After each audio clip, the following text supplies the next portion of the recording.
Lily एक छोटी सी लड़की थी और उसकी हंसी बहुत ही खास थी। हंसी हंसी नहीं थी बल्कि एक जादू था।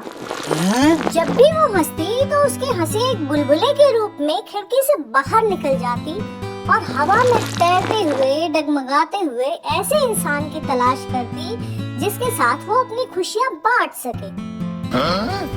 एक दिन जब उसकी हंसी बुलबुला बनकर के खिड़की से बाहर निकलकर तैर रही थी तो उसने देखा बगीचे में एक टॉमी उदास बैठा है जिसकी बॉल झाड़ी में चली गई थी। वो धीरे से उसके कान में घुसी। बुलबुले के कान में घुसते ही टॉमी अपनी गेंद को भूल गया और जमीन पर लौट लौट करके तितलियों के साथ खेलने लगा। उसके बगल के घर में रहने वाला रामू ये नजारा डेली देखता। रामू को खामोश चीजें इकट्ठा करने का बहुत ज्यादा शौक था। और इसके लिए उसे लिली की हंसी वाला बुलबुला चाहिए था।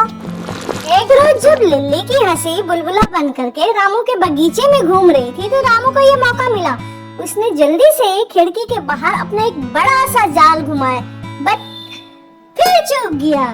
पड़ोसी की रस्सी पर जो पजामा टंगा हुआ था धारीदार, वो उसके जाल में पकड़ में आ गया।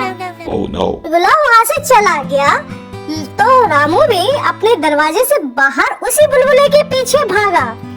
पर जल्दीबाजी के चक्कर में वो बगीचे में जो पानी का पाइप बिछा हुआ था उसमें लिपट के गिर गया और जोर से चिल्लाया, बुलबुला तुम्हारी चालाकी नहीं चलेगी। रामू को एक आइडिया आया। उसने पक्षियों के नहाने के लिए जो टब बना रखा था उसके ऊपर अपना जाल फैला दिया और उसमें सुपर डुपर अपना जो शहद था बड़े से मर्तबान में उसे फैला दिया। अब कहाँ बच के जाएगी? भाई बुलबुले की किस्मत बहुत अच्छी थी, वो तो तैर के निकल गई, पर एक गुस्से वाली बिल्ली वहाँ से जब कूदने लगी तो उस शहर के टब में जाकर के फंस गई।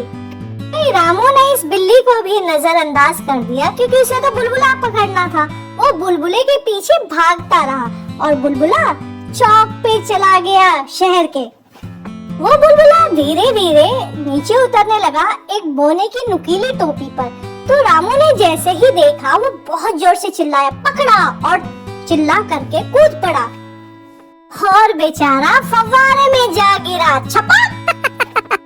बुलबुला भी उसके ठीक बगल में एक छोटी सी मूर्ति बनी हुई थी उसकी टोपी में जाके फूटा और उस मूर्ति के चेहरे पे मुस्कुराहट आ गई और जोर जोर से वो मूर्ति हिलखिला के हंसने लगी। बेचारा पानी से भीगा हुआ रामू जो हार चुका था दौड़ दौड़ के, वो भी अपनी हंसी नहीं रोक पाया और जोर जोर से